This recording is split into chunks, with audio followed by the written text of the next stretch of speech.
Hi, welcome to another episode of Campus to Careers, and today I'm here with Praveen Maheshwari at Godiva Coffee on Swanston Street. Beautiful place. Obviously, you can never miss their coffee and chocolate, and I'm super excited to interview Praveen today. I've known Praveen for quite some time as well, aspiring student, and he studied from Monash University, and he will be elaborating more on his journey. So, Praveen, tell me a bit about yourself, your academics, your career insights. What have you been doing, and what did you study as well? I came here in 2019 for my bachelor's. I did my BBA major in finance and economics. And apart from that, I was working part-time and did a couple of jobs, online freelancing work, did NGO studying students year 6, year 5. And did a couple of interviews and currently working for a US firm from work from home. I know it's going good. Fantastic. Thank you for that. And thank you for the suggestion. Beautiful place. I love Godiva chocolate and I love their hot chocolate. Yeah. And I believe this is what we're having. So looking forward to that. And it's very cold in Melbourne. So FYI. It is cold. No, actually our coffees are here. All right. So a fun round and our coffees are here. We're both having hot chocolate. So if you were to describe your uni experience with a coffee order, what would it be?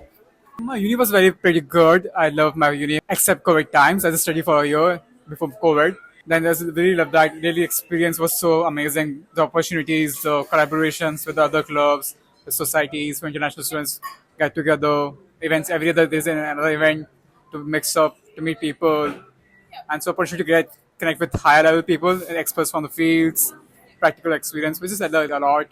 And still miss my uni back. And I still go with the uni. So what would be a coffee order or a coffee type that would be, you would name your uni experience with? Would that be a hot chocolate or? I'm definitely not a hot chocolate. It's a mix of all the emotions. Probably a mocha, mix of sweet, bitter.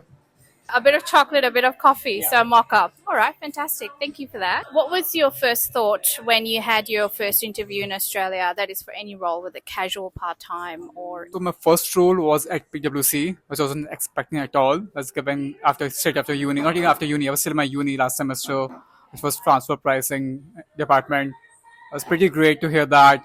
But then COVID hit, so stuck somewhere in between, and I hadn't heard for a while. And then because of COVID, they're getting laid off. And after that, it's been hard to get a job. Well, it took me a year and a half to get another job, start working again. Well, thank you for that. So what about the first thought when you had during the interview? I was nervous. I was like, should I get in or not? This was my first job, full-time corporate jobs, dreams of many people getting through that. No part-time, no directly into the full-time. I was expecting that. Eventually, I didn't have that. So still. And kudos to you for securing that role whilst you were studying as well. So not many people get to do that experience. So that's well done. My first experience was really quite unique for me as well. This was my first interview in my life as well. And I gave a corporate interview. It was pretty good experience. The second round of interviews. Fantastic. And what was the most funniest unexpected reality shock you experienced while studying or working in Australia? You can name a word or a sentence. The exam pattern, probably, I would say that. Funniest of it. The lecturer we had. Oh, really? Yeah, they're quite funny. The way of teaching is quite different. So I like that. I remember one of my tutors from economics class. He was amazing. He's not back in Italy. So the lecturers, you had fun. All right, fantastic. On your academics and career insights, how different was it studying in Australia as compared to back home?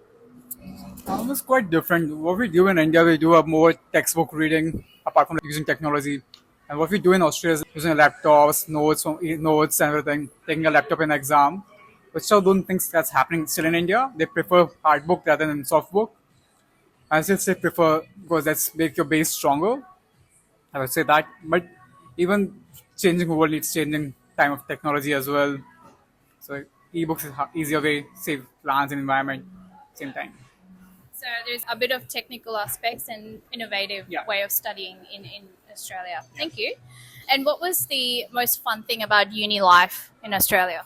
I was getting through so many events, meeting so many people through other events. I was a very introvert guy when I was in my first semester. Then second semester was like every other group I was in the group. I did social games or any university representation, clubs, going for seminars. This gave me a very good overview of my life and career and taught me so many things, different aspects of life. So it's more so your networking, your uni life, making friends, everything. Absolutely. So what was the question is around if you could change one thing about how international students are supported, what would it be? More like clarity. What is the perspective after studying here? What are the jobs expect is there? Most of the graduate job require PR. Student those knows that how to apply the experience. You should start preparing earlier in their life. Year, second year of uni, more awareness. I would say that. No, thank you for that. That's very well said. So preparation in the early years of uni when you are wanting to land into that professional role, absolutely. And what's the one skill that you think that you have studied or learned or gained while studying and working in Australia that will keep you going, or a lesson that you have learned for the rest of your life type thing? Never settle for less. I would say that. Never settle for less. All right, fantastic. Thank you. That's a great message. So, something around SWOT. What's your biggest strength and that you've discovered while studying and working in Australia? What would it be? I'm a overthinker and like leader. Naturally comes to working together with a group or someone. I'm running in the leading team, planning something out, execution and making whole plans to follow. So I would say that leadership So, style. so that would be your strength, your Yeah. planning, your strategy, and overthinking along with leadership. Absolutely. That is so true. And I can actually see that in you whilst we were working on a different project last year. So that is so true. So in terms of weakness, or I wouldn't even say weakness, like challenges. So what challenges or weakness you faced as an international student, and how did you overcome it as well? As I said, I was an introvert guy, and icebreaker challenge was a big thing for me. Coming from an Asian country, which is so much people have competition, this so that. Which I say for me, coming out of a shell, putting myself with someone 100 people, and speaking, which is a very good big thing for me. And now I'm thinking I easily get to go to any crowd which I don't know. I can speak up easily, put my point, mark my presence over there.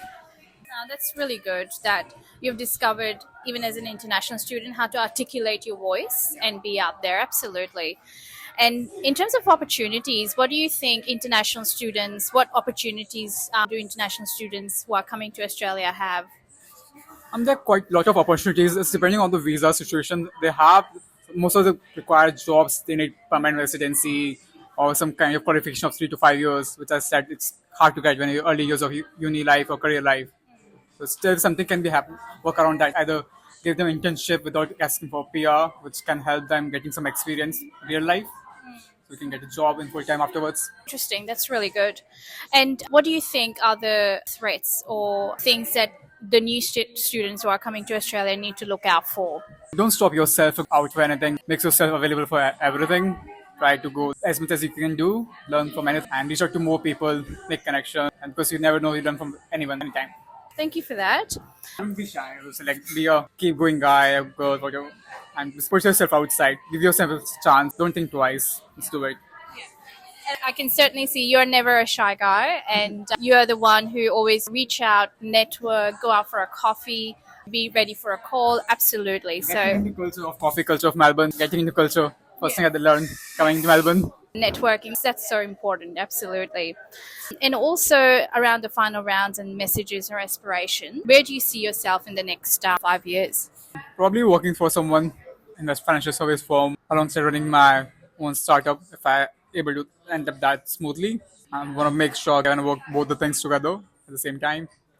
One is I want to follow my passion and my profession, which I love both. So follow my footsteps, hey. Similar to her, like what she's doing right now, literally following her footsteps, what she did, how she came here, technically my life story right now. Actually, you know what? I learned from you. Yes, absolutely. So For sure, still learning from you. How you managing both the things, your business, your startups, your career, and full time. So, what advice would you give to new students or international students who are coming to Australia? Any words of wisdom from you? I would say don't run after the part-time jobs. I know get part-time jobs is necessary. You also go enjoy your uni life. That's why you're here. Meet other people from other countries, make friends, do network connections. Never know who never help you out anywhere in the world. That's my life advice to them. So, and back to the same point, don't settle for less. Always, absolutely. That's your message. But at the end, you're here for something more than that, not just for 20 hours work every week. And also focus on your study and then aspire for that part. Yeah. If you get good grades, anyways, you get scholarships, you get reach out from other recruiters as well, from big companies directly as well, which can help you out. And you're a prime example that you have studied, you finished your degree, and now you are pursuing that full time career. So that's amazing.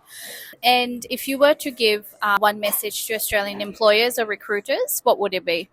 Please try to give them an opportunity, a shot at least, since they don't have experience, or give them a chance to transition, or give them a probation period for a month or two, then sit on that. And I think the saying a one-page CV or cover letter. That's my ask to request to them. To get rid of the limitations. And again, there is so much criteria around that, but this is the continual message that I'm getting as well. As international students, while you're studying and wanting that work experience, that's the ultimate message, to give that chance and beyond People are deserving. limitations. So there's so much competition to get that, with so much applications you get that. But who are deserving is more than to a CV. At least make some people an assessment day or like that, and then decide what's the best for the firm and for the people. Absolutely. Thank you for that. And if you had a chance to sit down with the Australian government or decision makers for 5 minutes, what would you like to ask them or suggest to them, or any feedback from you? It will make a bit life easier for international students for the visa situations. I would say that after post-study work visa, give them enough time or opportunities to connect with the getting job. If you're asking them to invest so much in their studies, you have to give them some time and some support for the job as well. I know it's because competition to get that. Everyone's asking the same thing. Don't have that job. So there should be equal market for everyone. No bias. I wouldn't say that. Absolutely. And even though there's opportunities out there, it's just a matter of that awareness piece as well that you'd require to. Absolutely. No, I totally agree with that. So thank you for taking the time, and you've done well. And I think you're doing amazingly. I've watched you grow and progress in your uni life, and now that you are starting your career. So that is something I look forward to, and being part of it as well. Following your footsteps, slowly coming here. All right. No, absolutely. Thank you. And thank you for tuning in to another episode of Campus to Careers. And we will see each other next time. Ciao. Thank you.